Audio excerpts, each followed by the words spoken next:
Hi, my name is Sister Rose Pacatte. I'm with the National Catholic Reporter and St. Anthony Messenger, and it's so nice to be with you. Thank you. Oh, well done. I really enjoyed the movie. And so tell me, what was it like as parents and who work with children and have had children? What was it like to tell a story that addressed things like grief and loss? Because those were two themes that I was very touched by. I was touched by that as well.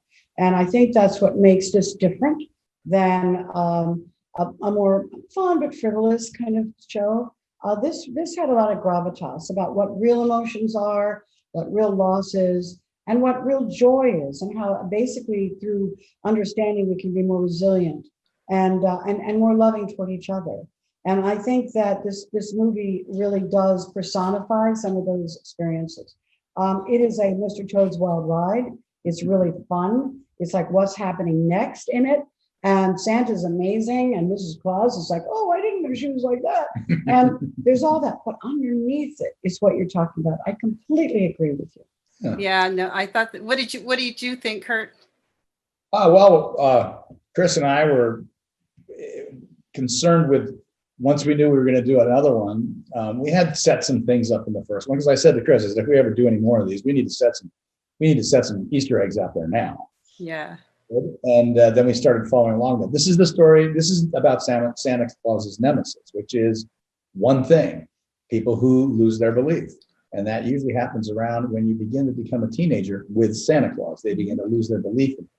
And so it deals with Darby's character. It's all seen through an act and focused on Darby's world, Darby's character. And I think that's where all of that, as Goldie was referring to it, gravitas, and as you're referring to it in terms of emotional display. Yeah, it's what gives it its heavy. It's what gives it its fullness. It matters. Right, it matters. And I think so too. And I think every character has something that they've actually been what do you call it, satisfied by. Right. Yeah. Learned. I think even including an interesting way, Mrs. Claus. It was a door opening for Mrs. Claus in terms of her life. Very, very subtle. But the kids all, I think everybody actually had something that they could turn around on and look at, I get it. Yeah, no, I think it was really well done. And I also thought the themes of maturity and growing up, coming of age, but family was very strong, and character. Right. And I thought the whole idea of virtue and lack of virtue was very strong. It was a good story there.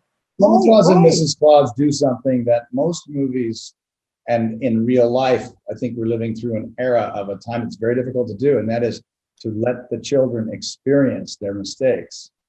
And that's really what they do. They find their own way. What they see in front of them that they don't like about themselves is what they have the opportunity then to do. Well, thank you very much. I have to wrap, but it's been a delight meeting you. God bless you. Thank you so much. And yeah, Merry Christmas. Merry Christmas. Yes, thank you. Well, it's so good to be with you, Tyrese and Jahzir. And so, Jahzir, I have to ask you, what was it like for you to play Jack? He was such an adventurous, smart kid, but then sometimes he was a little not so adventurous. But you change. Yeah, from like the beginning of the movie and then to the end, it was kind of like a mood swing.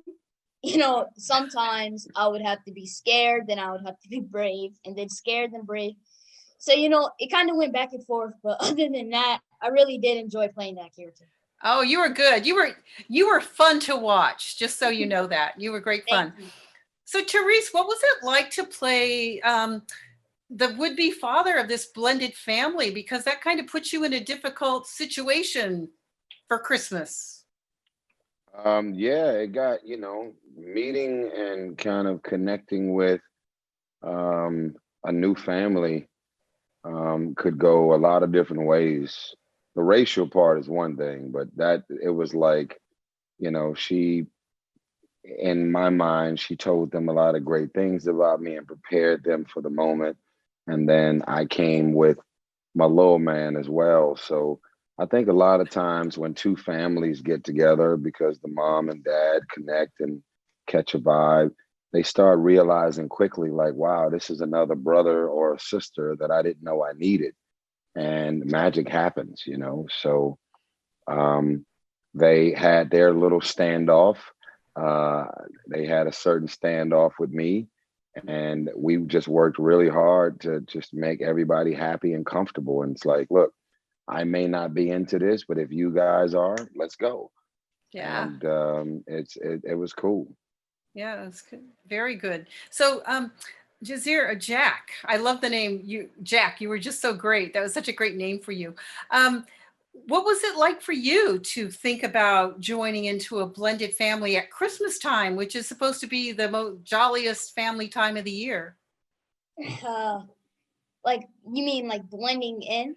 Yeah, like blending with I'm blanking on the names now. Here I go with Kate and her family, and coming together, and it's Christmas time.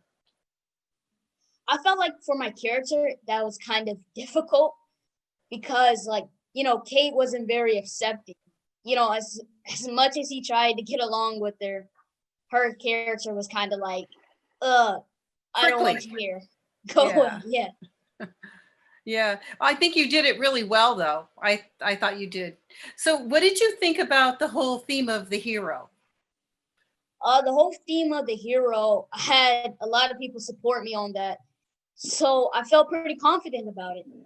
And, playing the theme as like a hero, it kind of changed like my mindset in a way of going from scared and then, just switching to a whole nother character that's really brave and heroic. So, what do you hope that people watching this film will take home? Will learn from it. I hope that they will learn, like, never switch up on your family, no matter how different they are from you. They're always going to be the one to support you. Definitely. Very good. Very good. Well, we have to wrap up. So thank you so much. And I wish you both a happy Thanksgiving and a blessed Christmas. Thank Bless you, you. sis. Hope Bless to see you again. Thank you. All right. Thank you. Bye-bye. Bye-bye. Hi, Sister Rose. How are you? Very good. Do you remember meeting before in Italy? Yes, I do. Yeah. I don't, 4 years I don't, ago. I don't get interviewed by many Sister Roses, so Okay. it's nice to Well, see it's you. nice to see you again, too. So I have to tell you, what I really liked about this was this red line or thread that you drew through the Bethlehem light, the star, and Saint Nicholas, the real Saint Nicholas in Greece, Yeah. and Bethlehem. I thought that was remarkable. How did you come up with that? I'm glad you did, but how did you do that? Well, we have to, Kurt Russell and I classify ourselves as real Christmas nerds. So the Okay. goal was really for us to take the legend of Santa Claus and the mythology of Santa Claus and give it the integrity and true mythology that it deserves. And I was just taken with the idea of creating a Santa Claus who was based in historical reality. I mean, St. Nicholas really did exist in Asia Minor. There was a version of St. Nicholas. And Kurt has gone so crazy with this particular role that he went off and wrote almost 200 pages of the backstory of St. Nicholas and Santa Claus. And there's all that wealth of information. So much of it did not get into this version of the movie, but we're really fascinated by it. And the Star of Bethlehem, to me, has tremendous power. Always has had tremendous power.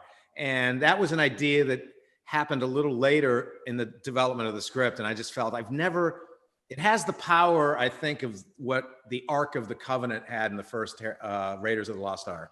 And so it's that kind of connection I wanted to make with Santa Claus. Well, and I think that it makes it very relevant today to think that the Star of Bethlehem is still there for us. Yes. But going into the real Saint Nicholas, I can't remember any mainstream film that's done that.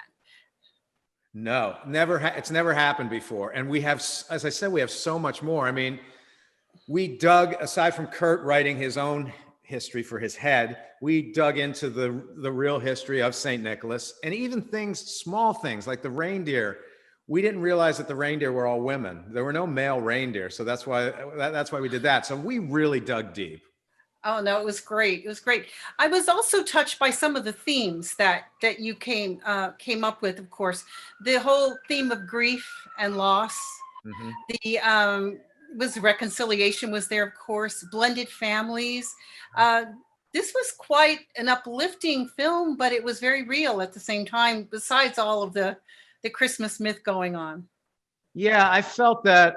I just felt that this film is about accepting your family, whoever they are. There's a really poignant line in the film, particularly poignant these days, dealing with COVID, which is Christmas isn't about where you are, but who you're with.